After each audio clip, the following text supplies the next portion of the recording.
Yeah. So what happens in a prenup is the non-moneyed spouse or the spouse that's giving up the career to stay home to raise the children will be afforded protections, financial protections, should the marriage break up, because they will be giving up a lot. Yeah. Because maybe you are marrying a famous person or someone who travels, so you can no longer have that career that you had, that you've been looking to strive for, let's say. Or maybe they want 5 children and you're willing to give them 5 children. So it's not going to leave you out in the cold, and you're not going to get 50% of the wealth they've already built. But for the time that you're married, it will define a certain amount that you will be assured to get should you then divorce.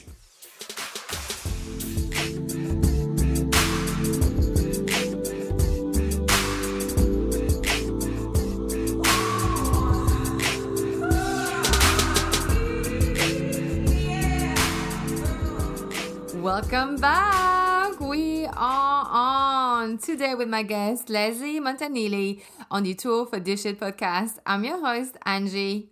If you like the show, don't forget to tell a friend, give it a 5-star rating, leave a review. You can also subscribe for free on Apple Podcasts, Spotify, Radio FM, Amazon Music, however you're listening to it right now. The more you do that, the more it helps new listeners discover the show. And that helps me in return. So that just makes me really excited. So today on this episode, we have Leslie on, who's a divorce lawyer, relationship coach, and an author. And we discuss how to not let cynicism ruin your chances at love and all the things that you need to know when it comes to prenups, postnups, and settlements. I hope you enjoy it. This is a really, really lovely episode because this is someone who's been a divorce lawyer for 30 years, okay? She's been a divorce lawyer for 30 years. Not only is she still married, she still believes in love. So, without further ado, please help me give a big warm welcome to Leslie. Let's begin. Welcome, Leslie. Thank you so much for joining me today. Thank you, Angie, for having me today. I'm very excited to be here. Well, I'm really, really glad to have you on the podcast because, a few things. I've always been really curious as to how divorce lawyers don't get all this hard about love. I mean, I would be so cynical. I mean, I got cynical at 18, so I don't even know how people do it, you know. So I wanted to have you on because you're a divorce lawyer who talks about love, and I really love what I read about you and hearing you speak and stuff. And so I'm really intrigued to hear your side of things and how you, I guess, how you process it and how you see it, and also share some of your insights with us, because obviously, you've been in that business for a while, so you know your stuff, and I just really want to share that, with the audience. So before we dive in, Leslie, I would love for you to please introduce yourself, where you live, and what you do. Hi, everyone. I'm Leslie Montanile. I am a modern matrimonial lawyer, a relationship coach, and an author. I live in Westchester County, New York, in the United States. And I help people find their way in their relationships, through their relationships, and out of their relationships. Like the whole process.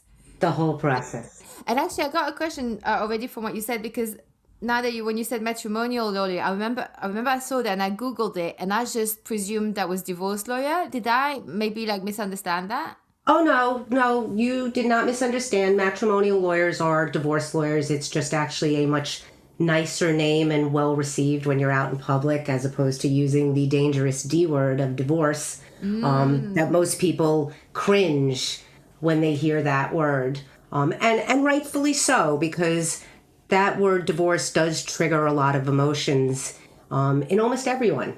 Yeah, no, yeah. I mean, are you yourself, can I ask you if you're married? I am married. I am married to my husband, 24 years. Wow. And I will tell you that we did meet and we were married within 4 months. Oh my God. Okay. Oh, okay. Right. So many questions. Okay. Right. So, okay.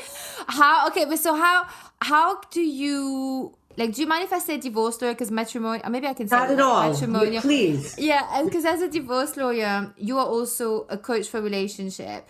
And how do you merge those two areas? And personally also with your love life, like how do you do that job and still be married and still help others with their relationship? So for me, I feel that if you want to be in love and have love, you have to find your way around being cynical. If you allow the cynicism in, it kind of robs you of that opportunity because it brings a lot of doubt and fear in. And I believe that everyone wants a human connection, and I believe everyone wants love, and that doesn't mean everyone is suited for marriage, which is okay. But allowing that negative, cynical energy to take you over because of bad experiences really takes a lot away from your own life and your own evolution as you grow and get older and develop more in yourself and with the person that you love or the person you're looking to love. That's maybe a person you haven't met yet. So I feel that for me, you brought up a very good point. How do I match being a divorce lawyer with being a relationship coach? Well, that's something that has evolved over the course of my career. I've been a divorce lawyer for almost 30 years. So in the last 5 years, I've worked on becoming a relationship coach and also a mediator for people who don't want to take the typical divorce route. And the reason is I found in my practice that I was always coaching the person who came to me into helping them grow into what they would see their future being as opposed to where they were when they came into my office. Because more often than not, it would be a woman who would come in who had given up almost everything to raise a family, be the stay-at-home parent, which we now call the primary caregiver, and they were broken because the relationship was broken, but really they were broken inside because they had lost their way as to who they were because they were giving up so much of themselves to be the good stay-at-home parent, be the good wife, be the good primary partner. And a lot of these people gave up careers, and once they had one child or two children, they couldn't find their way back to those dreams they had when they were younger. So I found myself coaching my clients into really digging deep into their selves to figure out what was making them truly unhappy about their own life and their own being. And by doing that, they started to really come alive again and realize that, maybe the relationship at the end of all this exercise would end anyway. But they started to turn the focus on themselves. And how could they rebuild what they felt that they lost within themselves? And by taking the focus off your partner, you also take your focus off the negativity related to your partner. Yeah. And by rebuilding what you need to fulfill yourself, a lot of these people found that maybe they didn't want that relationship to end anymore because they refound what they had lost long ago because they gave up a lot. Yeah. So I've transitioned more into coaching and helping others help themselves so that they could find true love and keep love in their life, as opposed to always looking at the what ifs, the doubts. Yeah, and what ifs aren't real. You cannot, a what if scenario is not something you can actually even, like those things they're almost mute because we all go thinking, oh my God, what if I had, pursued this career or that path or not broken up with X or, whatever it is. But what ifs things happen the way they did because you made a decision, and the alternative would require us to go back in time. But there's always that, that's nostalgia, maybe the regret that maybe people go down that route. But when I was listening to you, I made some notes and I was just like, I wrote down, growth, because you mentioned something about, with growth, and it's true when you are in a relationship or when you work on yourself because you want to maybe, patch yourself up after a painful breakup or divorce, it all is growth. So there's always a payoff at the end, but the growth is really painful. And I think you said something that was really interesting, is that you were helping those ladies that came to you to focus back on themselves. Like, what is it that they, were missing in their lives? And I find that it's really easy to lose myself when I am in a relationship. Like, especially, like, I have noticed that in the past that I have done that, and that created dissatisfaction. And then you end up like, not being whole anymore. And the person doesn't know what they felt. You're not the same person, but not in a good way, and it's like, and then you're not satisfied, you're resenting them as well. And that you sort of, prioritize them. And it's like that thing about looking after number one in a way that's actually helpful for the couple. I couldn't agree with you more. I feel that it's important to know that, first of all, relationships, they also grow and change. Mm-hmm. And if you're in a relationship and you think it's going to stay the same as when you first met, then you're going to be in for maybe a bumpy ride, because the whole idea is for there to be growth for both individuals, to be able to share that growth. But being self-fulfilled, I think, is very, very important, because if you are not fulfilled, then you might have a partner who you believe is going to complete that circle for you.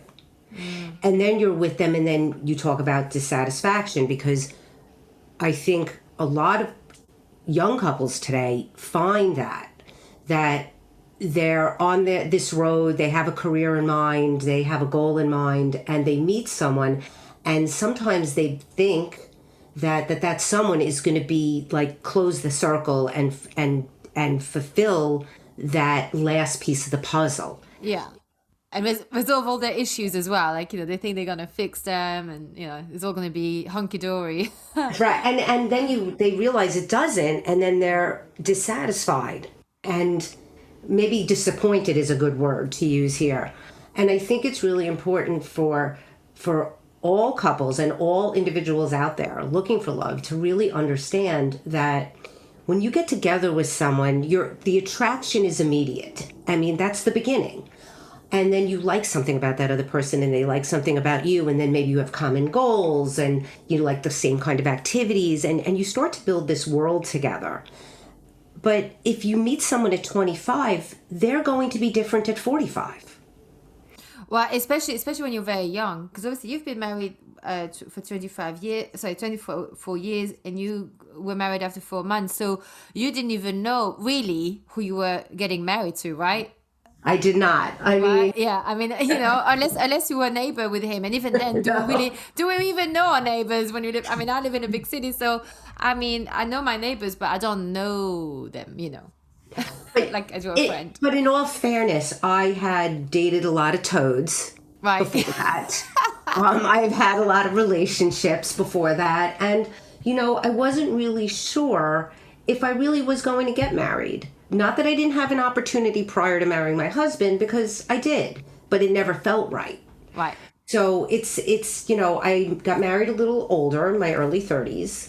And when I met Joe, that's my husband, it was we just knew. We both had been in other relationships. We weren't, when we met, we were both out of relationships. So I think that's important too. I think that if you're in a relationship, you can't start another one with someone else. Mm-hmm. I think you have to end what you're in and not be afraid to be on your own, because you will find someone. But when we met, it was we just knew. We were both lawyers. You were both with other people at the time? No, we were not. Okay. Yeah. Yeah, and that's what I'm saying. I think it's really important that when you're out there dating, which I think is a great thing, because when you're dating, you never know. You might meet your forever after. But if you're in a relationship, don't start a new one until you end the old one. Yeah, you need to. But not everyone, I know people who don't. And I don't know how they do it. But for me, I feel like I would never heal properly if I didn't have that grieving period.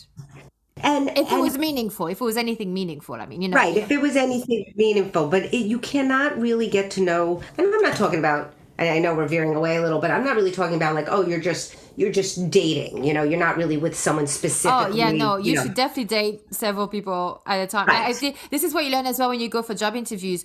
To go to several job interviews, and even if you Right. think there's enough on the table, keep interviewing, because things can Exactly. shift and you just don't even know if you're making an informed decision. Maybe someone else is going to give you a great health package and income protection. The first one is like, now we'll just give you, basic pension scheme. And, you just don't know. Like, you've got to look around. And that's what I'm learning with when I go for job interviews. I'm like, I should definitely be dating this way as well. This is much better. Yeah, and there's nothing wrong with that. So the truth is, Joe and I met, and we just were on the same page. Sometimes timing has everything to do with it, and we just made a decision, and we just jumped in, and we got married. And I always like to say, I married my husband in 4 months, but I spent the first 5 years of our marriage dating him. Right. Yeah. Well, yeah, we Yes. do getting to know each other. And it was great, but we, learned a lot about each other that we didn't know when we decided to say I do. What made you say I do though? Like, do you think do you think you do the same today? Like, or maybe like with time now, like with experience, you'd be like, oh, let me date him for a bit longer, or like, what was it? Do you think it was part like being younger, like the youth, like new eyes, even though you'd already had relationships? But what do you think made you say yes? I just knew. I just knew that Joe was the right companion and partner for me. And I knew that there was something that was unspoken between us, that we were both in it. I just feel like we were both committed, and we were going to take a chance. We were both kind of risk takers. I mean, I'm in my own business, kind of thing. Like, I took a chance on myself, and I feel that he felt he didn't want to miss out on what we were sharing was so special. We just decided to tie the knot. It just was the next logical step. And, that was 24 years ago. Today, that's not the case for a lot of couples when they get together. They take a lot longer to make that decision. And I can understand that. A lot's changed in the world in 24 years. Okay, so I'm just stepping out of the episode for a minute. If you like what I'm doing and you want to have your own podcast too, I actually teach this stuff, and I absolutely love doing it because podcasting has been such an incredible experience for me. My favorite parts have been being able to just be myself, connecting with fascinating guests from all walks of life, connecting with you as well, engaging with you. It has been really an amazing experience. And so I am beyond excited to be able to help you create your own mark in the world through podcasting by showing you how to do it. So to get the details on how to sign up, just go to learnpodcasting.online. I will add the link in the show notes, and I really hope to see you there. So now, back onto the episode. Yeah, I wanted to sort of like refer back to some of the things you said earlier.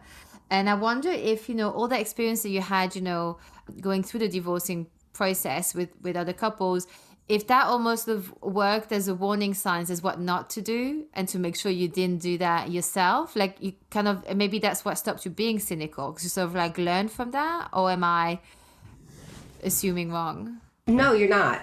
I think that having been exposed to some of the darkest sides of human nature, of people in love and hate with each other, really made me take a step back and reevaluate maybe how I might be feeling at a certain time, or become more patient with my significant other, and more patient with my relationship, and really start to understand what was petty.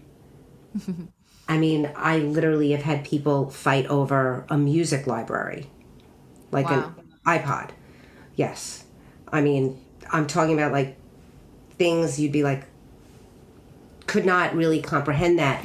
But what it also made me realize is that when people did things like that, it wasn't really about the thing or the item. It was about actually letting go of the relationship. Yeah, or maybe it may be like, sometimes I feel like maybe it's a case of winning and losing. Especially I guess in a divorce, I could imagine. I've never been married nor divorced, so I don't know. But even like in relationships, couples, it gets into that power struggle dynamic, which a lot of people, I think they do go through. Something that Dr. Harville and Dr. Helen speak about in their book. But it's the case of like, I think it's sometimes so it could be that, but I think also in other cases it can be like, I don't feel like you're letting me be myself. Or I feel like, there's something else going on in the background that either they don't feel heard or they can't take space or whatever it is that they are struggling with, and that person is sort of confirming to them. And so it has nothing to do with the amount of shoes or the music library on it, Right. especially an iPod, because you can just those are, cost nothing, like, the MP3s and stuff. So it's always about something else. It's like either you feel like you feel worthless, they're making you feel worthless. So there's all kinds of things, right? So it's never about the armoire, basically, is what I'm saying. It's never No, about... it really isn't. And I have to say, you mentioned about the power struggle and the winning and the losing. Mm-hmm. There are no winners in divorce. Oh, mm-hmm. No one wins. Period. That's a really important thing. I want people to understand. You are not winning. If you are out there intentionally hurting a person that you committed to, you are not a winner. Yeah, because you have to live with that for the rest of your life as well. Correct. I was just going to say, you might be very angry at the situation, and you feel by now hurting this other person, it somehow makes you better or superior. It does not. It does not. It takes away from who you really were initially. And want to say this as a caveat when you're out there in that dating world that we were talking about, because you talked about being yourself. Mm-hmm. How you feel like maybe that person's not letting you be yourself. I think it's really important to be yourself up front. Oh yeah, and that's also when we phrase it that way, they're not letting me take space, they're not letting me be myself. It's the onus is on us, on me. Like, you know what I mean? Like that would be like, I think everyone, I think that there's a limit. I know there's a lot of talks around, with gaslighting, narcissism, and all that kind of stuff, and that's a real thing. But there's also at some point, it's also, you gotta take responsibility for where you at, how you feel, what you're letting happen, and also how unconscious we all walk around in life, not realizing maybe that something we were letting things fly that today we wouldn't. And there's this part of like that it takes two to tango, unless someone is chaining you to the wall. A lot of the things we have a lot of control of, and that's where that's why I really like what you were saying about looking inwards, the people you were coaching, in your practice, that you have to look in, like, what do you feel is missing for you? What do you feel that in your life is missing, that maybe to make you feel a bit more excited every day, or challenged, or at peace, or, whatever it is that you're looking for. We got to do it for ourselves. And I in my mind, this is what I would, if I could make a wish for myself. I would love to have someone who would then enhance that, because I think when you're with someone else, they will often, what I have found really exciting being with a partner was that I would discover things that I would never know, that I never even try. One was like taking me to go up to like and climb this, like, I'm going to call it a mountain. It's not a mountain. It's a very steep hill. But it's like a beautiful area in England. It's like, and it's called, I think it's called the Peak District or Lake District. I always get it wrong. I think it's Peak District. Oh my God. I would never volunteer for something like that. And I tried to talk him out of it. I was like, are you sure you don't want to go to a spa like nearby? And I was like, you're going to be driving 3 hours. You're going to be really moody. And he was like, no, we're going. I was like, oh, okay. And then we went, and I was like, it was a great experience. But things like that, that's why you have friendships, right? Because they say, oh, let's go out to dance tango. You go, what? And then, oh, let's go and something. And that's the beauty of relationship. But you don't expect your friends to mend all your hurt. What's the word? Nobody is owed your pain in that way. Does that make sense? Like, yes, you need to fix it. And I know it's easier said than done. I know I'm still trying to like get all my stuff sorted too, but we have to be responsible for all the dynamics, really, is I really think important. I think that you really hit on a couple of really important points. Well, I love the qualities that when you meet someone, you're in a relationship, you do things you might not otherwise do on your own. I had a similar experience. We went up to Maine, which has incredible hiking, and I looked up at this mountain. They called it Beehive, and I was like, "There's no way I'm going up this." And my husband's like, "Yes, you are." And before he knew it, I was way ahead of him, all the way up at the top, and would not have done any of that hiking or canoeing or Oh maybe God, don't even bike say ride. canoeing. I'd be like, I would be out. I'm like, no. Right. So I'm more of a spa girl too, just so you know. But I wouldn't have done that. And I love that I was exposed to that. And it brought more into my life that I wouldn't otherwise have. Yeah. I also love when you say it takes two to tango. And I like to say it takes two to tango, two to love, and two to fight. Oh, absolutely.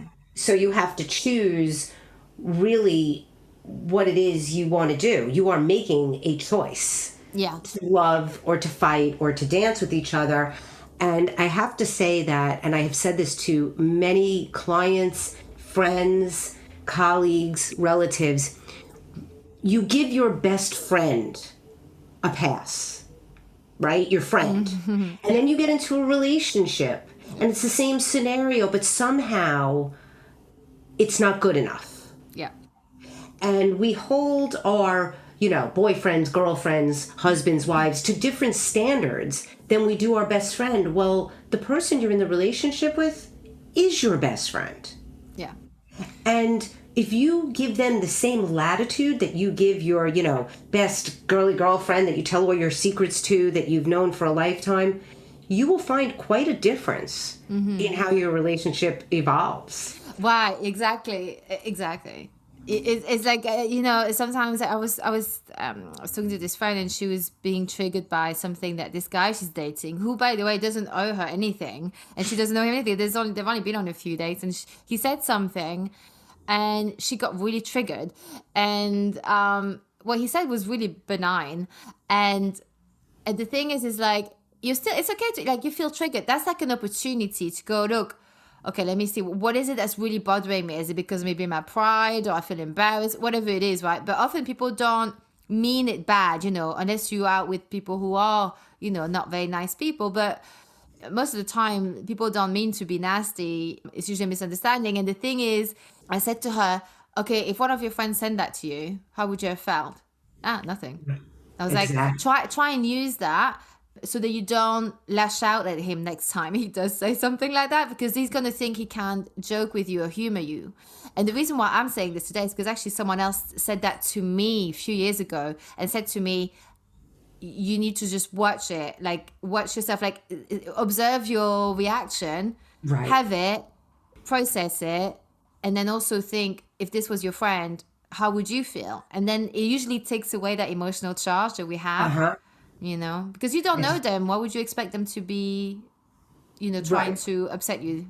Right. And that's really a good point. And I always say the same thing. You want to like take a step back, and take a pause and think about that before you react, because you can only control your behavior. You can't control someone else's. And if you've just met somebody and they're making an honest observation or they say something, I don't think anyone you meet right away has any bad intentions of trying to hurt you. There'd be nothing in it for them, especially if they're trying to date you. Right. They're trying to win you over, to at least get in your pants, if anything. So they're going to try and be on their best behavior. Right. So I think if you kind of put your friend in that place and say, well, if they said that to me, then of course I wouldn't be upset, and give that person a pass. And, sometimes people trigger us because unconsciously they remind us of someone who has hurt us in the past, or, or maybe a friend or a relative or a parent or some situation. It brings up a feeling which can be valid, but don't project that feeling is intentionally being brought to you by someone who doesn't even know you. Yeah, it's too much to expect of someone else. I mean, you're giving them way too much credit. With Like power. they know all your history and they'll be like, "Oh, I'm going to use that. No, that's going to trigger him or her."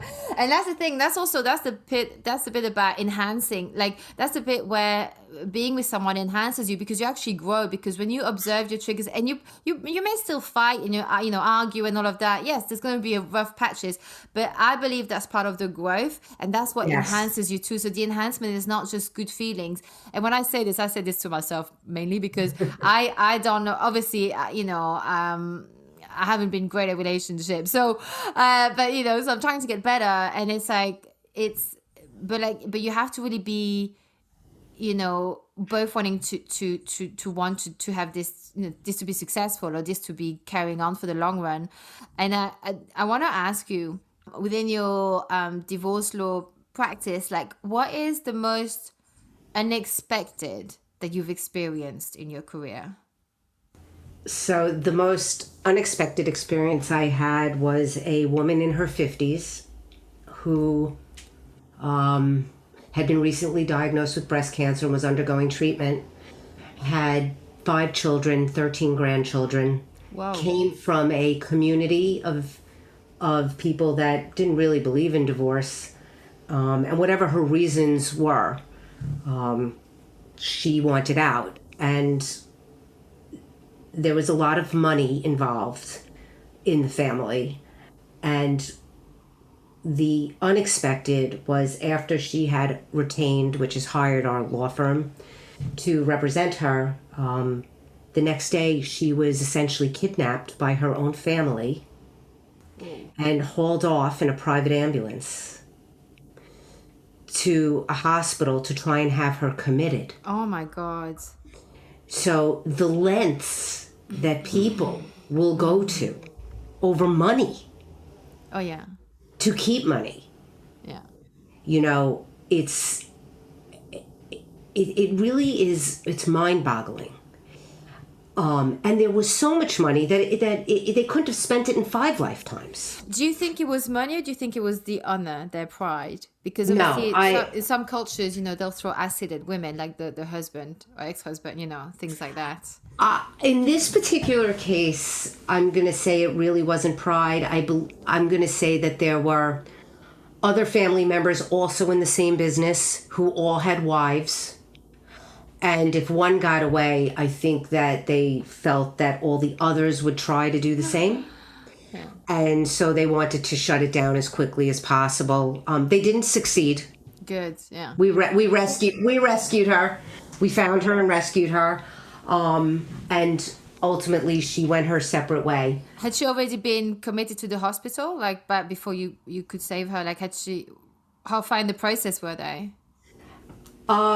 We were able to intervene where she was supposed to be sent because of her treatments. Wow. But then had found out they had sent her somewhere else. It took a little detective work, but we had her released within 24 hours. Wow. But imagine if she didn't have the lawyer? Let's say if she didn't have the means. So, you know, sometimes we can have, you know, sometimes we see like women, you know, they could have a wealthy family or husband and so on, but they may not have access to the money.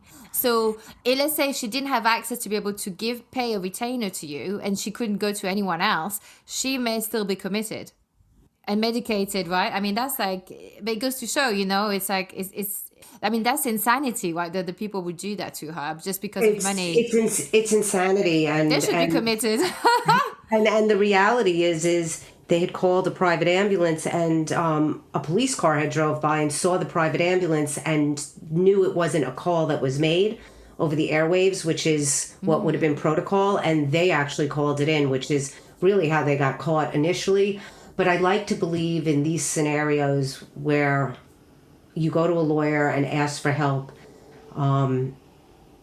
you would get help anyway, regardless of the retainer. I would like to think that humans are better than that. Yeah. And you would take the next step and you would figure out getting the payment later down the road. Yeah. No, but it's good she had you. Right. Well, and oftentimes, just so you know, when people do get a divorce, and if there's one side that has the money and the other is what we call a non-moneyed spouse, at least here, the moneyed spouse will be required to pony up the money to level the playing field in the divorce. Right. Yeah. Yeah. So that, the idea is we don't want families reorganized and separated and then there's one spouse on the street. We don't want that. That's, we don't strive for that in this state. Well, actually, now that you bring this up, I think that even the topic of divorce settlements, prenups, getting 50-50 can be, very controversial out there sometimes. Let's take the classic, very patriarchal example, right? But of, let's say if I meet Elon Musk tomorrow, I know who the man is. I know he's got some coins in the bank. Like, I'm not an idiot, right? So I understand that, let's say, that he falls, head over heels for me, obviously. No. Let's say if I was to marry somebody like, someone of that caliber in terms of finance, right? I don't know the guy. I don't know if he's, I don't know nothing about him really. But like, let's say if I was to marry somebody like that, I would totally understand that I am not entitled to half of his fortune because he's already made his fortune. I'm like, I'm there for the ride. I'm having a great lifestyle.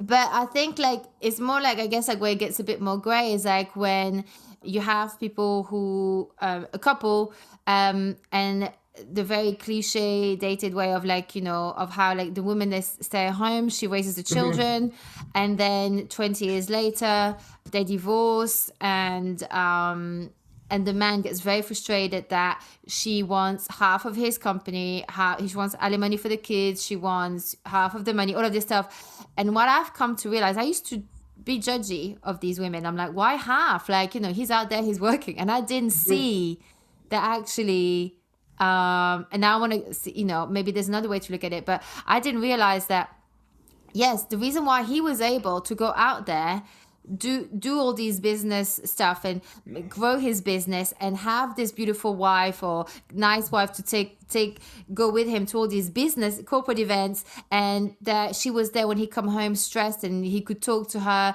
There was all these soft skills and obviously raising the children, all of that stuff. The reason why he has, let's say, $1 million in the bank is because, and the fact that he's allowed, that he has children, is because she was at home doing all of that, and she was there to support him emotionally with the kids and stuff. And I was like, oh, I get it now. I get it. And I wonder if that, how you see that, but also what are the other cases of, what are the things out there to think about, stuff like that, like how to, what's the whole deal with like settlement and divorce and stuff? Sorry, that's a very bad question. That's because as you can hear, I've never been married or divorced. So, but yeah. Okay, so let me see if I can sort this out a little bit because you're definitely getting it all. You get it all. There's no doubt about it. There's just sometimes there's terminology that I guess lawyers use and people throw around a lot of words. So, when people marry someone who's already made an enormous amount of wealth, right? Oftentimes, more often than not, the Elon Musks of the world are going to present you with what's called a prenup. Yeah. So the misconception of the prenuptial agreement, which is an agreement that is made to set out the terms if you get a divorce. It's not about how you live when you're married. It's what will happen when you get a divorce. And a prenuptial agreement only comes alive if you walk down the aisle and say, I do. Okay? Yeah. So what happens in a prenup is the non-moneyed spouse or the spouse that's giving up the career to stay home to raise the children will be afforded protections, financial protections, should the marriage break up, because they will be giving up a lot. Yeah. Because maybe you are marrying a famous person or someone who travels, so you can no longer have that career that you had, that you've been looking to strive for, let's say. Or maybe they want 5 children and you're willing to give them 5 children. So it's not going to leave you out in the cold, and you're not going to get 50% of the wealth they've already built. But for the time that you're married, it will define a certain amount that you will be assured to get should you then divorce.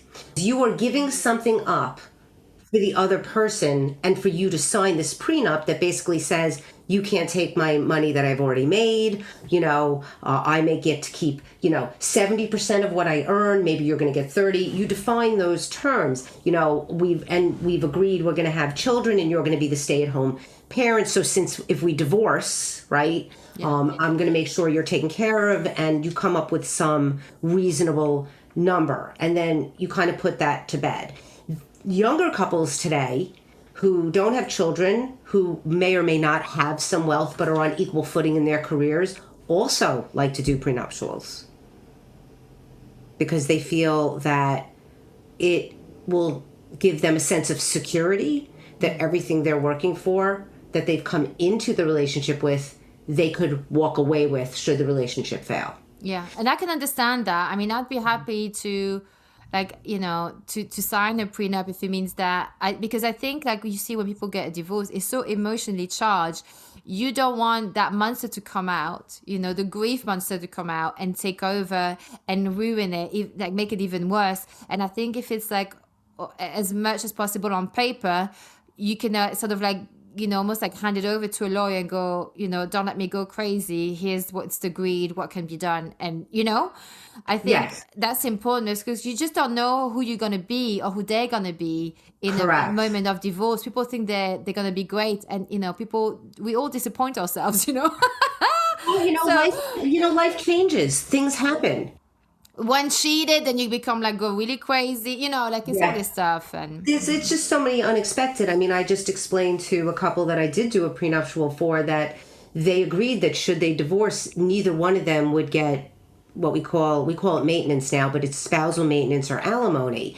But I had to explain to them that if they're together 20 years and they end up with 3 children and someone gives up a career to raise those children, then that part of their agreement probably won't be enforced. Because the circumstances have changed. So just be prepared that one of you who continues on with the career is going to have to pony up some money in maintenance, even though you decided 20 years prior you're going to not do that.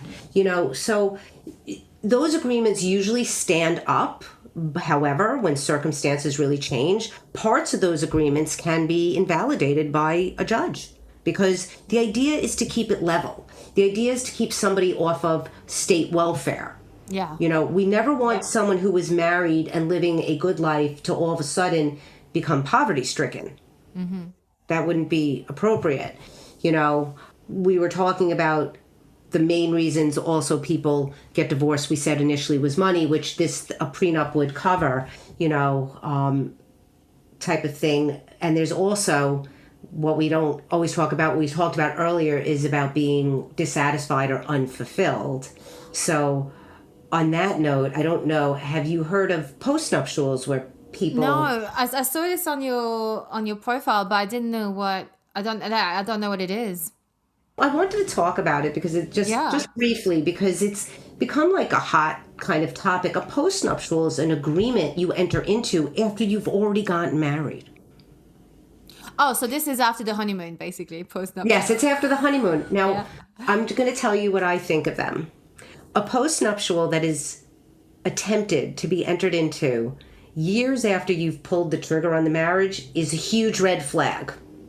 Oh, you mean like years after you already tied the knot? Right. Yeah. But what is a postnup? Like, could you just define that first? It's okay. So for people who don't do prenuptials to separate their finances should they get a divorce, what happens sometimes in relationships, and I have done this, something goes on. Maybe somebody steps outside the marriage. There's some hint of something happening, and the couple is not ready to divorce. But the more moneyed spouse or the spouse that's working harder says, well, you know what? Since you're really not sure if you still want to be with me, I want to do a postnuptial agreement, meaning we're going to do an agreement now, even though we're married and have been married. You could have 10 years. We're going to do an agreement now that says, should we get a divorce, this is what our divorce is going to be and what it's going to look like. So, yeah, I guess the postnup, it almost sounds like, that's like, when you say we're on a break, or we like a trial separation. It's sort of like, it could be a good thing or it could be, but I feel like it's even more charged because it's kind of saying, I want to make sure you're not going to steal from me. It's exactly what you're saying. And I feel that a postnuptial agreement is truly the beginning of the end of the marriage. It's over. I feel that if you wanted to do a prenuptial before you got married, and let's just say for timing's sake, you didn't execute it before you actually walked down the aisle, and then you made a decision you're going to execute it after the wedding and you do it like within 6 months, Yeah. then I would say it's okay. But if you're married to somebody for a length of time and then they come to you with this after nuptial agreement, after wedding agreement, I think you have to ask yourself why they're really asking you to enter into that, because they're clearly up to something. Yeah. I mean, I think it's definitely offensive if someone comes up and like it's almost like a pre-divorce settlement. It's exactly what it is. Yeah, it feels really weird. And actually, I wonder, obviously, because and you're based in the US, so I'm assuming like all of this is definitely very like US kind of based information, right? Like how it works with Yes. yeah. Because I know like not all countries. I mean, I had a friend who got divorced a couple of years back, and I think whether they had a prenup or whether they had one or not, I remember her saying to me that she said that in England, a lawyer said to her, the prenup is as worth as the piece of paper it was written on. Like it's basically worth nothing.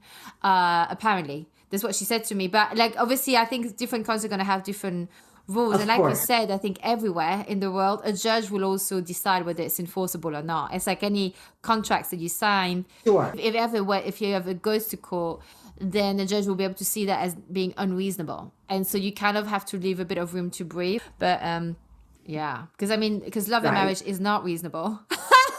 I mean, emotions, you can't really reason necessarily with emotions, right? Like you love someone, you go, I don't know why, I just love them. You could list a list, but that's not really why you love them. You can, I think if someone lists out and go, oh, I like her because she's got a great job and, she's so, she's polite. And, those are all external material things. Like you love someone for something almost like Correct. undefinable sometimes. Yeah, there are qualities and values, but what makes you, like you were saying something earlier about, you just knew there was something, like there was almost like an unspoken Yes. thing between you and your husband, like your now husband. And I think there's a lot to say about that. So I think sometimes, there is no set recipe. It's just there's that unquantifiable thing, right? Yes. I feel like love is such a deep rooted feeling. You know it for yourself and for everyone. There's all kinds of love and all levels of love, which you learn as you go through life. And you love your friends one way, you might love your parents another way. If you have a pet, you love your pet. If you have a child, they talk about unconditional love for your child. You have a partner, and maybe they're the father or mother of your children. You have a different type of love and respect for that. And I think that when people get together, other than love, there has to be a respect. One that you obviously have for yourself and your needs, your wants, your wishes, but a respect that you have for the partner that's in your life and what you share. It's not something you can put on social media and show the rest of the world. What you share is very unique and really very private. I do find it always a little bit how do you call it? What's the word? Suspicious when the overly. I mean, unless it's part of your job. Let's say you are a love Yes. coach or a love therapist or whatever it is, but like love, dating and sex is part of your business. Then it makes sense that you'd post things around those topics and that you get a bit personal around it if you wanted to. Not that it's necessarily that you have to, but it makes sense. It's like if you're a fitness guru, it makes sense that you're showing off your six abs or whatever, But if you're Yes. not and you're trying to sell creams, it is weird, So I think it's like, I mean, live your truth, but I find it's weird. So I think it's so. What I was trying to say is that it's always a bit suspicious when people are overly oversharing their oh, I can't, that's my soulmate, and I love you so much, baby. Happy birthday. And there's this long Yes. love letter, and I'm like, you can tell it to me, why don't you tell it in private? It's just weird. It's like a bit, and they're always so happy, and they're kissy, and maybe I'm just jealous and cynical, but I don't feel, I don't know. I feel like especially when I'm extra happy, I tend to keep my private life probably even a bit more private. I couldn't agree with you more. I don't think you're cynical. Unless you're famous, like a celebrity, and that's your role Right. and your job, be out there in the public eye. I often wonder, and I do write about this in my book, why people think what they show the outside world is what people should accept as being a truth. If you're truly in love with someone, where you have the time to constantly share, where you're having dinner, where you're going on vacation, what gifts you're being bought, like, what is the purpose behind that? Are you trying to make yourself feel better or justify your relationship? Or do you feel like you're trying to prove something to other people, like, look how great my life is, or how wonderful I am? And I don't believe, I always have told this to my own son, never judge a book by its cover. Correct. Because covers are meant to entice you and draw you in. But you might find when you start to turn their pages, there isn't really much between the covers. Right? To me, it feels like they're convincing themselves. They're trying to convince themselves how much they're in love and happy, and it's like, not buying it. Or they want their friends, or maybe, maybe growing up in their childhood, maybe they weren't as popular as they thought they should have been, and they want everyone to see how great their life is, or they're trying to make an ex jealous, or someone that, you know what I mean? Maybe. There's tons of reasons why people post, I just, I feel when you have something that special, you don't want to let outsiders into that world of yours. It's private, it's beautiful, and you want to keep all the negative naysayers out. Yeah. You don't have to tell the world. I really do, and I don't want to sound cliche, but I do feel it's better to love and have lost than never have loved at all. Yeah. And I feel that love fills up your soul and brings beauty into your life. And it's really what you make of it. I mean, if you're with someone that's not kind to you, don't be with them. Don't try and change them. You can't. You can only change yourself. You can only take inventory of your own behaviors and make yourself a better person. So let someone come up to your level of how you want to be treated. Lead the way. Don't bring yourself down to someone else's level, because then you'll always be settling and you won't be happy. And I mean happy in your heart, where you feel content. If someone is always making you laugh and feel good about yourself, you may be onto something.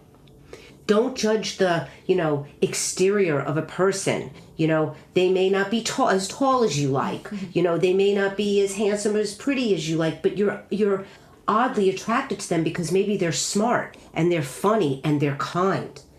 And there is an attraction there. Don't just discount what's going on, and treat people the way you want to be treated. And if someone is not good to you or kind to you or misleads you, let them go. And let them go with love. You don't have to be angry about it. Not everybody we meet we're meant to be with. Some people are meant to be married for 50 years. Some are meant to be married to 5 different people. Some to 3. Every relationship serves a purpose. And again, some people are meant to have companions without tying the knot. What I do tell people that, I give a lot of advice. I have an advice column, and I tell people is don't look at like Hollywood, okay? There's a different structure going on there. If you want to be with someone and have children with someone and not tie the knot and have the benefits of a legally binding relationship like a marriage, that's great. but make sure you're able to stand on your own 2 feet. Yeah. Because if you're able to do that, then, maybe tying the knot isn't for you. And there's a whole host of other reasons. So I think a lot of times society in general gets caught up in what we visually see and believe about other people, and we don't really know them. We just see the images projected or what, maybe being broadcast about them. We have to live our own lives. We have to be our own people. Oh yeah, absolutely. And I think, because I know we were talking about money earlier. I think that, let's say, even if you are, if you are with someone who can sort of take care of you, whether you're a man or a woman, doesn't matter, because, women now, we out there making our own money as well. I mean, I'm not one of those who are making the 6-7 figure. I just want to be clear. But, the possibility is there, right? The world isn't stopping us from that anymore. So if you are with someone who can look after you, amazing, like that's a great karma to have, I believe. It's like, that's great. Like, you can actually have a great lifestyle, enjoy the nicest things, go on, travel, all of that stuff. That's beautiful.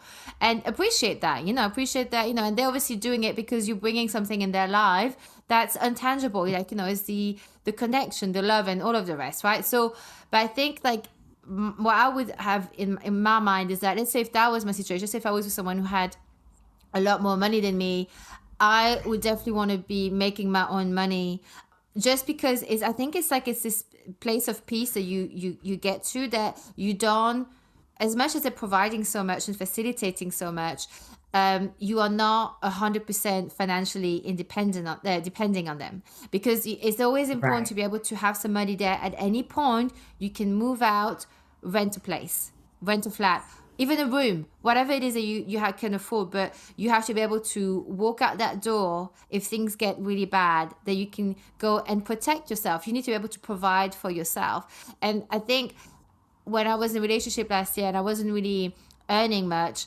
and the imbalance was so uncomfortable for me, and it's just not nice to be in a place where they kind of have to carry a little bit, because they have a different taste, they're at a different level in their life. And if you're not with the right person, it can create a lot of weirdness. And I think, like, everyone is not like that. But for me, I think I get some of my confidence through also my earning power. So if I have money coming in, I'll be a lot more, So I think that even if I was with someone, now it's different now, now I'm making money again. But it's like, I think that would be something I would definitely want. And, why not have a little saving pot? Be good at saving. If they're not letting you save money. Well, I think, a rainy day fund that's put away.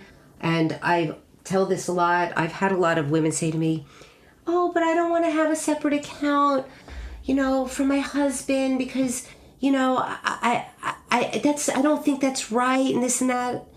And then, down the road, when they find out, which has happened, when the economy doesn't always go the way it should, the husband doesn't get the promotion, they're overextended, that had they had that money put away or kept some sort of a career going, within whatever the parameters are of their life that they could, that they may have been able to save their family from the unexpected. Yeah. I mean, I've literally had a client who... the husband was in finance, and she really wanted out of the marriage, and he kept saying, we can't afford it, we can't afford it, we can't afford it if we split up. He was controlling the money. She did go back to school, though, while they were still married, and I will tell you, with all the vacations and all the spending, she got a knock on the door one day in between Thanksgiving and Christmas, and it was the bank foreclosing on their house. Well, that's it. If you don't know what's happening, anything like that can happen. Right. And what I try to point out is, if you do have money set aside, great. You can share it down the road with your spouse, or you could just keep it. You can give it to a child. Or if something comes up that's unexpected, your spouse loses a job, the pandemic, who knows? Then you now can contribute to the households in a way that you wouldn't have been able to had you not kept that, ongoing, ability to earn right, for exactly. yourself. And let's say if that, even those earnings, let's say if it wasn't necessarily for like that knock on the door, the bailiffs. Right. Which no one should It's get. like awful. But like that could also be for like, a saving for the pension, like for the old age, Sure. saving for a holiday home, or whatever it is. Like it could actually be one person is funding the everyday and the other person is actually saving for the future. I mean, there's so much that can be done if you're both earning, and it doesn't have to be the same amount, but effectively, if you have some money that you can invest for long term, the return are going to be a lot more than what you have them leaving in the bank, right? So there's never really a downside to be earning money, I'd imagine, and not in a capitalistic world, right? I mean, it's Right. I also feel very strongly that if you're going to break up a relationship and a marriage, you should do it from a position of strength and not weakness and fear. So if you have your own money, even if it's not as much as your spouse, you won't be so fearful. right. Yeah, I think a lot of people stay because of the money. Yes, because they can't afford to leave. I mean, in my practice, I can say that women leave when they have money, men leave when they have someone else. Oh, wow. So, a woman who really wants out, if she has her own money, you're not stopping her. She's leaving. Correct. Yeah, that's She's true. leaving. But, again, it could be a primary parent. It doesn't necessarily have to be the woman, but the parent that gives up the earning capacity, who really is reliant on their partner, is going to be feeling very trapped and very reluctant to have that relationship broken up unless their financial needs are going to be met so they can survive and move Or on. did they meet someone else with money? Right? Yeah, that's not always so. It's not always so easy. No, yeah, but I think I mean, it's not unseen, unheard of, people leaving a marriage and moving straight to the boyfriend or girlfriend's house, and Sure. it's a little bit suspicious. And that usually ends. If you're going from one to the other usually doesn't last. Eventually, that will end too. Yeah.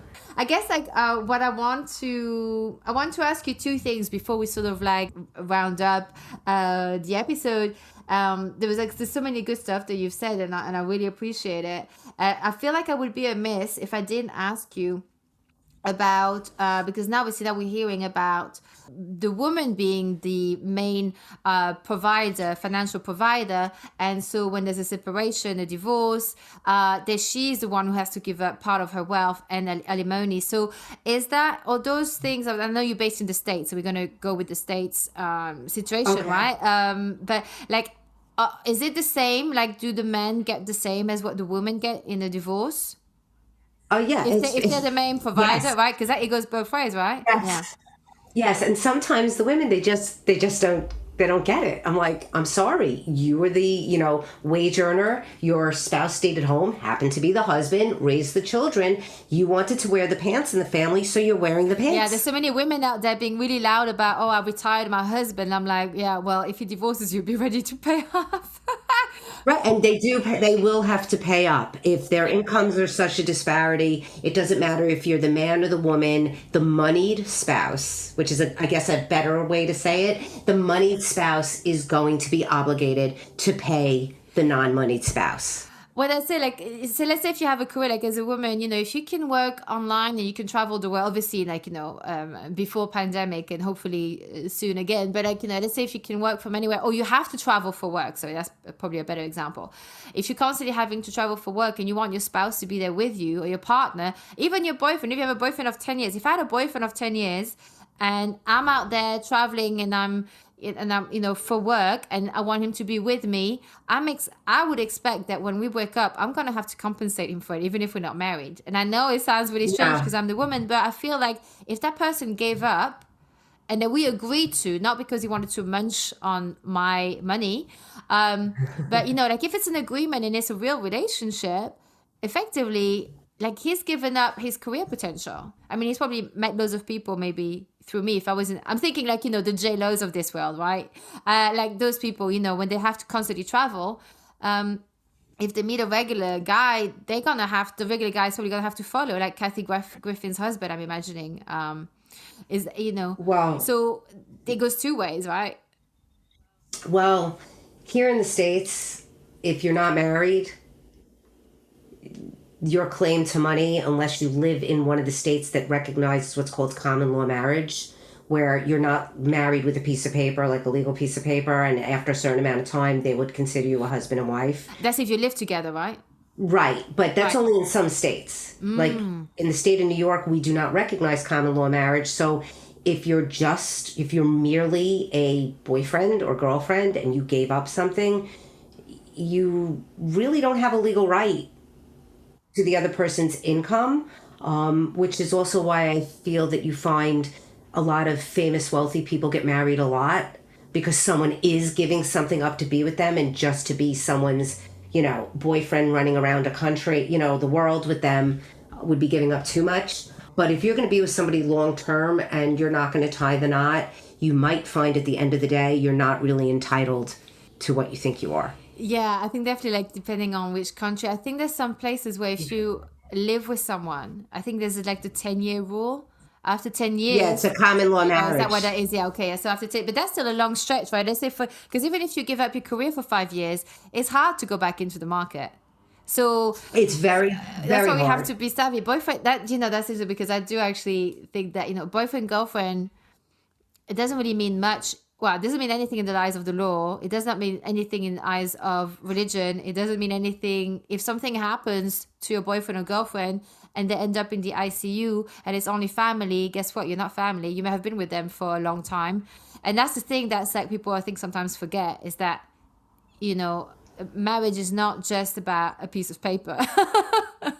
Right. There's more benefits afforded you if you're married. In the United States, we also have a thing called domestic partnerships. That's really, it really was for same-sex couples, but now it's afforded to heterosexual couples over the age of 62 who have lived together, have joint expenses. They've been together for at least 2 years or more, and they have health care they want to share and things like that. But it's not the same as being legally married, where you would share in other benefits.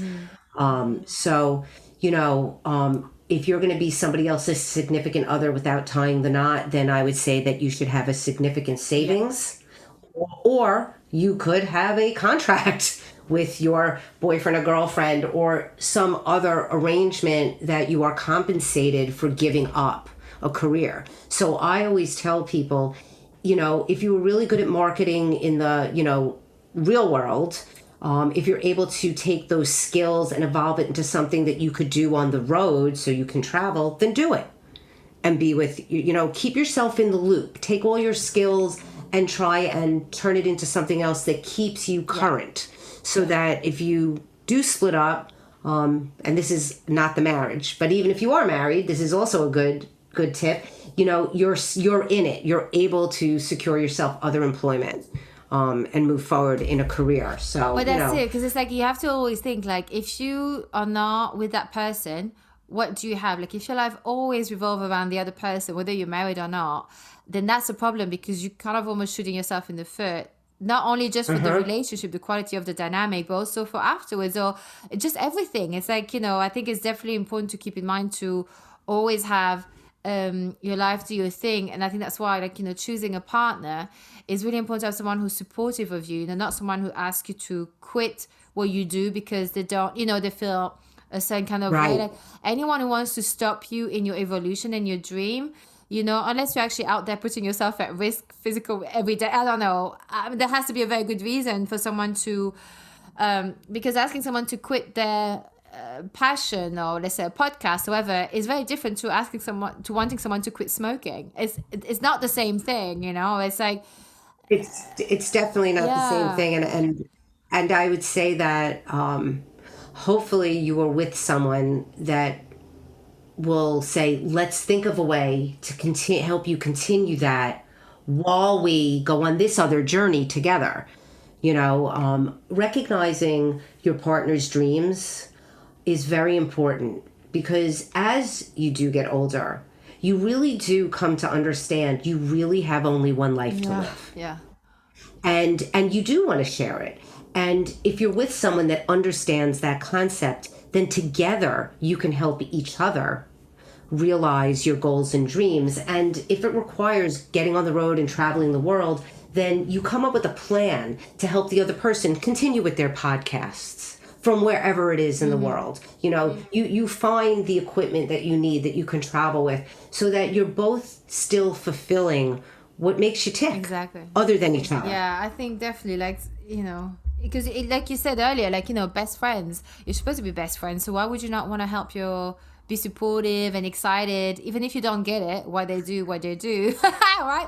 You don't have to understand. Right. You just have to just acknowledge that that's something that's real for them and they love it. And it'll make them better for you. But that's it. It's win-win situation. And Correct. so I guess, like, to round up, like, are there anything, like, you know, in your career that you've seen that you go, do you know what, that person could have avoided a divorce or something? Is there anything, like, you sort of can say people as a caring warning, look, if this is what's happening, like, and you want this to succeed, you need to think about XYZ? Like, are there any, like, saves that you've seen people not take? They've not taken the opportunity to save their relationship and they ended up really heartbroken with a divorce? I'm going to say that's one, first of all, it's a very good question. And yes, many, many, many times. I think that we, as a society, sometimes fall into either societal norms of the past, or we're trying to find a way in the future, and we get stuck in a routine, let's say. And when we're starting to feel restless, dissatisfied, or unhappy in our lives, you know, we look for the little things to pick on, maybe with our partners, because it's really not about them at this point. And we're not truly honest with ourselves. And when you're not honest with yourself, you can't really discuss it with your significant other. And I think sticking your head in the sand and not approaching head on with open communication and love, not finger pointing and blame, okay? Because two people are responsible. Mm-hmm. Two to tango, two to love, two to fight. I go for the love.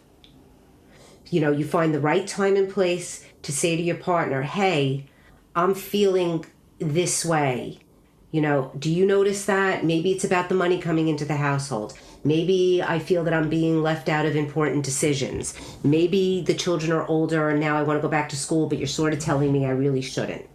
You know, I feel that people stop communicating and they start telling themselves stories they want to hear to justify why they're not talking to their spouse. Mm-hmm. And they could avoid the inevitable hurt and pain by just finding the right time, the right moment, and the words, which will not be perfect, as long as they're said with love, to say, hey, we've got an issue here and I need help sorting it out. You know, before it grows into something it never needs to be. You know, sometimes people just grow apart, and that happens. You know, if your spouse is a big golfer and you can't stand that they're gone like all weekends, that could end up driving you apart. Unless you look at it as a time for you to be with your friends and do the things you love and realize when they come back to you, they're so much happier and in a better place because they've done something they love. And same for you, you've been catching up with your friends. And it's, it's... Exactly. Or maybe it's yoga or Pilates or meditation, or I don't know, maybe it's just shopping and retail therapy, whatever it is. You know, it's not... You have to be able to allow your partner to grow as you want to grow. And I find that the couples that end up breaking up, and it's really heartbreaking, it's because they refuse to let go and allow their partner to live and grow up. And they will grow up with you. And I'm not going to say that there isn't going to be some uncomfortable moments.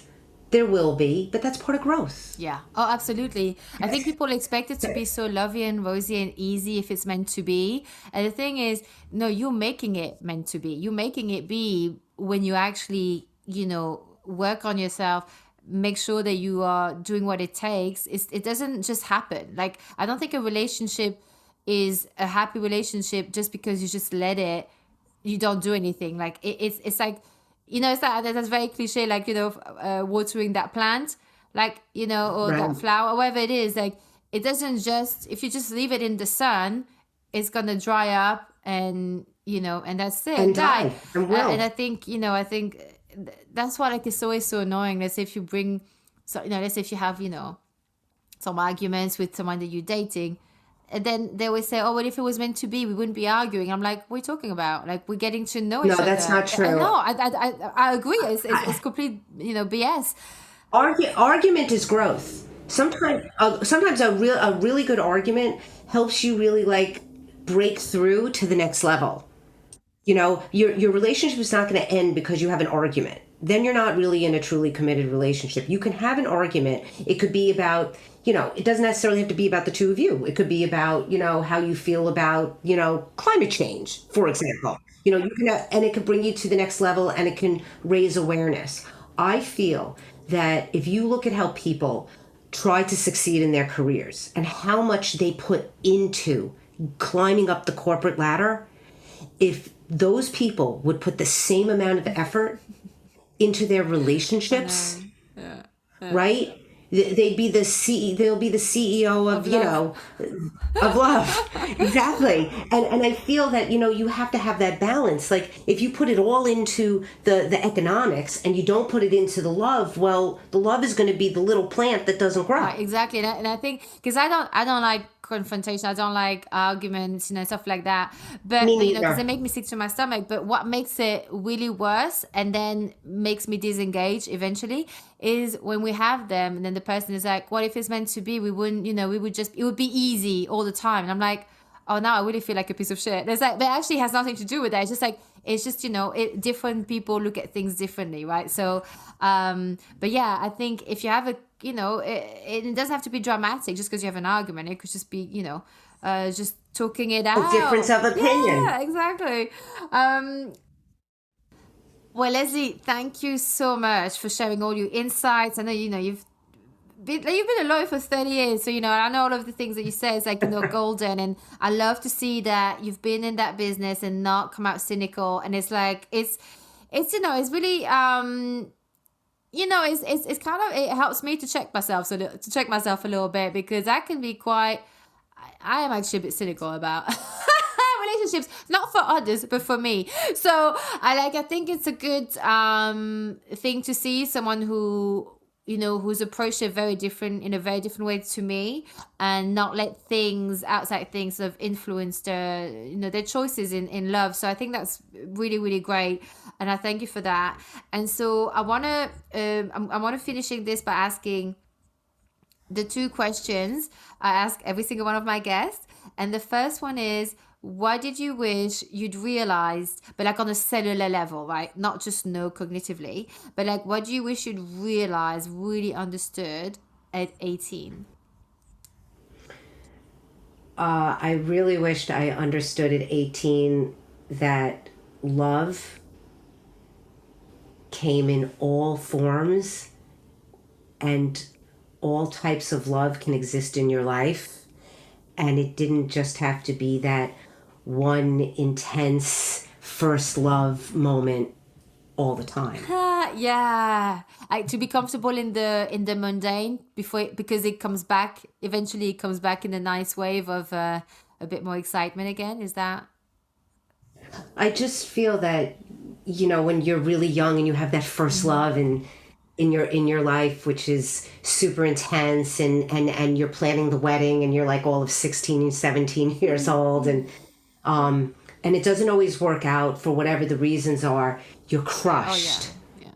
yeah. You're just crushed. And I want people out there to know that you will have love in your life. Always. There's love of self, love of others, and those who love you. And not everyone will love you the same way, but take it all in. Enjoy the love that comes into your life, and enjoy the love you give out. I just feel that it's so important to understand that you can't, like, it's like not putting a price tag on love. don't hold love up to some parameter. Oh, love always has to be a 10 or a 2. You know, a love can be like a meal. Sometimes you get an appetizer or an aperitif. Sometimes you get an entree, and sometimes you just get a dessert. And it's all good. Yeah. And it all adds to your life in a good way.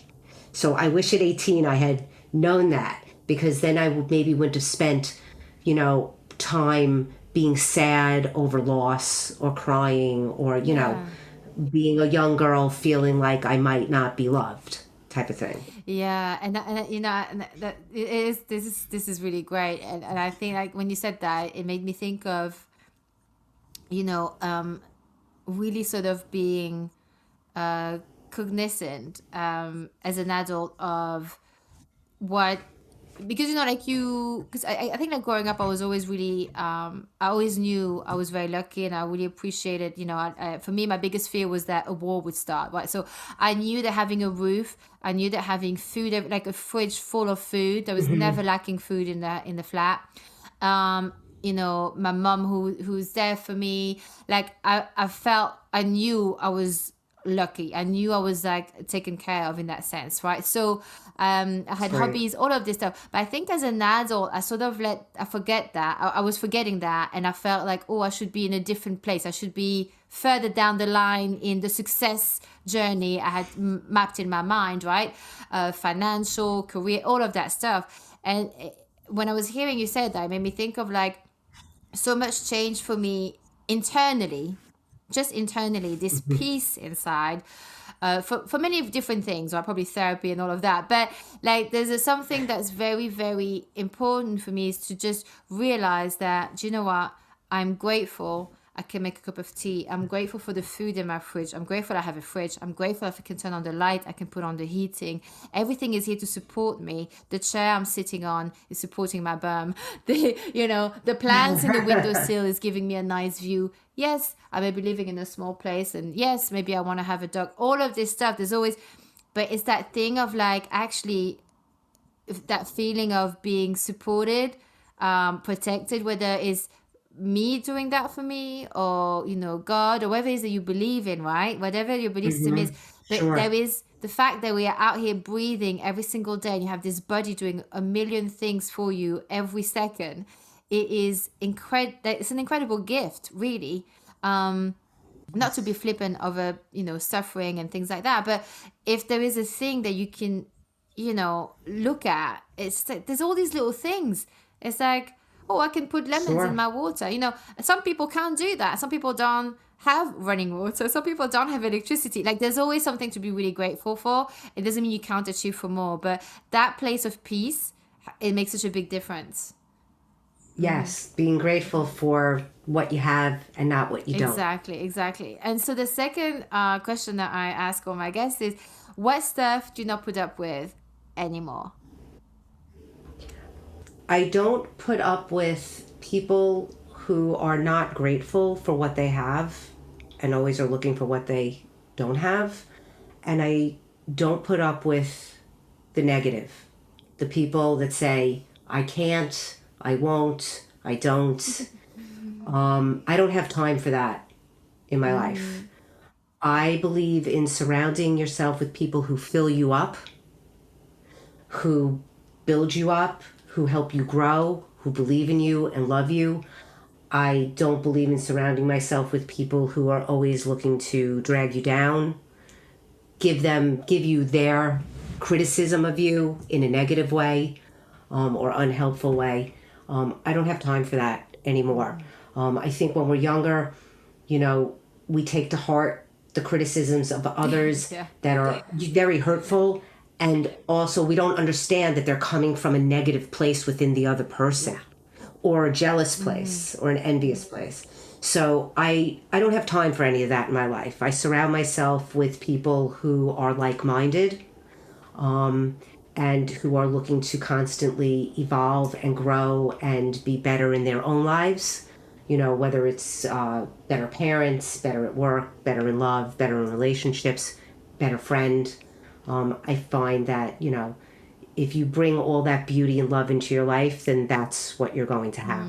Yeah, that's the thing. That's also because you're at that level, right? You understand that your happiness isn't cheap. You're not gonna let someone cheapen it by trying ruin it, or you're not gonna give that opportunity to others. I think even for myself, I think I realized years ago I was that person who's like, oh, I can't, I don't, I should, and all of a sudden I was like, wait, I've said this way too much. I'm tired of hearing myself, and it really is. And now I realize as well, like I don't really want to be around that kind of energy. Like we all have bad days, but there's some people that are just really energy vampires, so they're just gonna suck it out of you by how their down is gonna bring you down, and it's just not worth it anymore, because life is too short. Like it doesn't mean you're not there for them. It's just that, but I mean, you were talking, like there's people who are always out there to try and bring you down, or they're so negative, and it's just too much. 100%. Too much. Yeah. 100%, and it's motivated by an insecurity or self-loathing of the other person, and it doesn't really matter what anyone else thinks. No, it doesn't. Of you.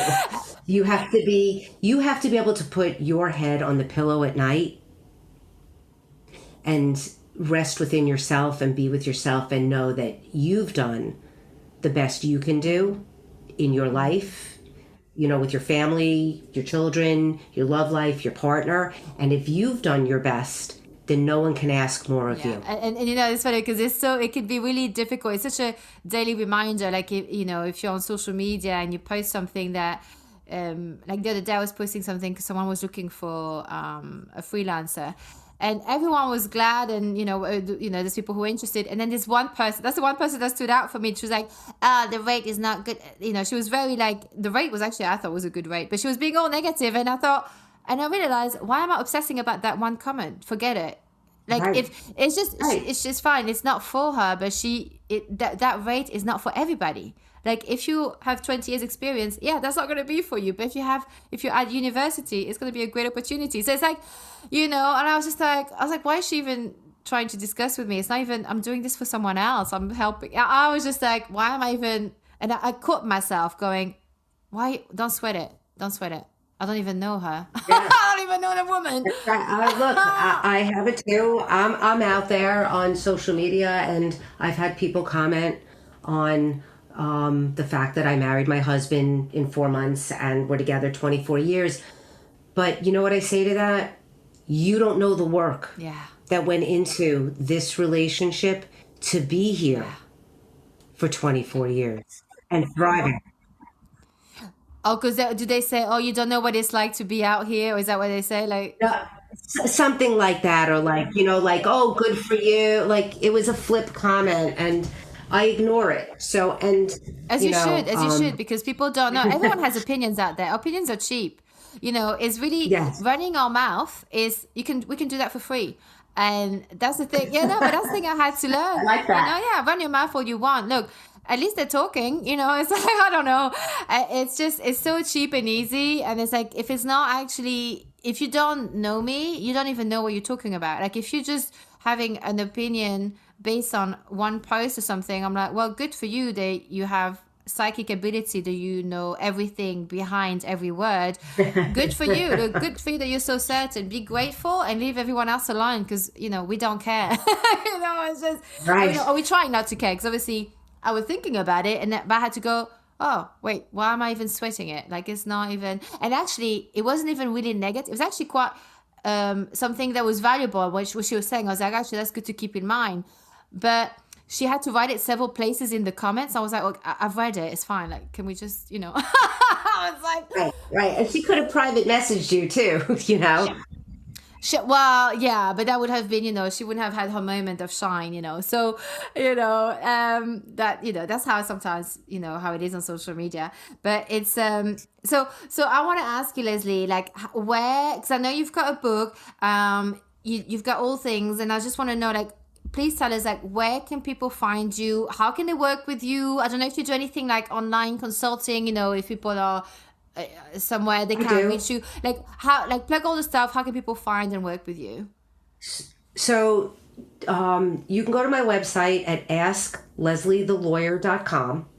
I have a lot of free information and advice there about love, money, marriage, that you might find very useful. You can reach me through AskLeslieTheLawyer.com.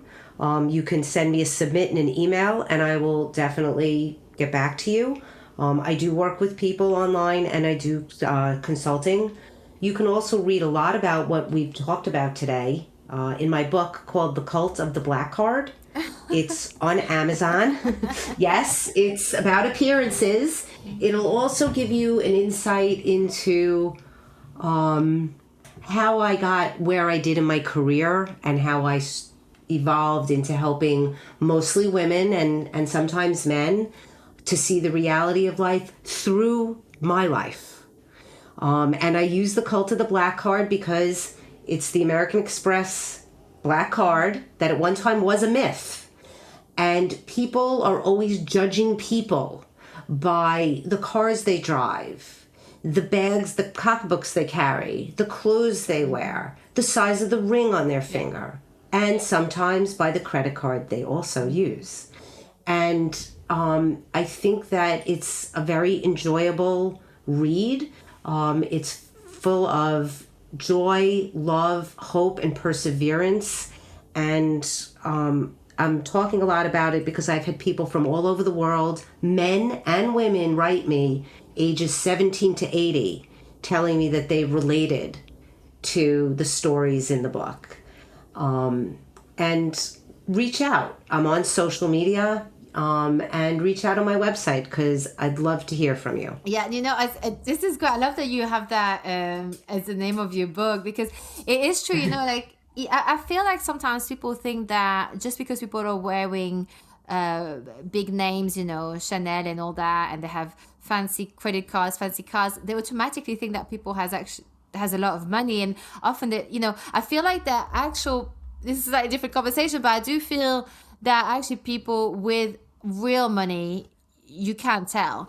And I think one of the reasons is that, you don't want to look like a mugger's delight. Like one of the reasons why I can't, I'm not out there buying, Chanel. I can't afford a Chanel bag, but let's say if I could, I'm reluctant if it shows that you can see what the brand is, because I don't want to look like a mugger's delight. I don't want to be out there broadcasting, I mean, it's really a dangerous game to play because, or to think that, people, they think, oh yeah, that person has loads of money, so I'm going to chip in, I'm going to invest in their business just because they're driving a Maserati and stuff like that. They think, oh, they've made it. But you don't really know. They may have rented that car for the day and now they can't buy food for a week. Like, you have no idea what's going on, right? It's like smoking mirrors. I used to work in events, and I was one time it was basically helping promote yachts, and so there was we were as girls on this yacht, and these were the yachts I was on was like a 12 million pound sterling yacht, and that's without paying for all the salaries. And it's at least 100 grand just to pay for the 2 pilots or whatever you call them to drive that yacht, and then you have the cleaners. I mean, it's a big expense. The people who would come on, it was appointments only. I would never even think they could afford a BMW by the look of them. Like, you can't read it by looking at them. They look really normal, just jeans, t-shirt, trainers. The wife also just nothing. Like, honestly, you wouldn't pick them out of a lineup. Like, literally, they blend in. The only time they didn't blend in was this one guy. He had his own entourage, but that's part of his culture. And actually, he was super nice, super polite, very humble.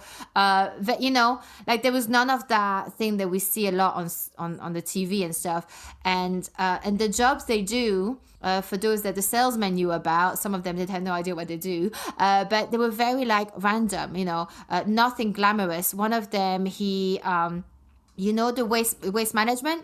There's in England, there's these big container bins with a name on it, and you don't notice it well until this guy says, well, the guy who owns that, that company, yeah, he has one of our yachts. And the other one is to do with ink cartridges. I mean, really random, nothing glamorous. Sure.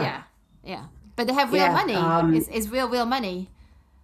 Yes, I call it wealth. Wealth whispers, money talks. Wow, 100%.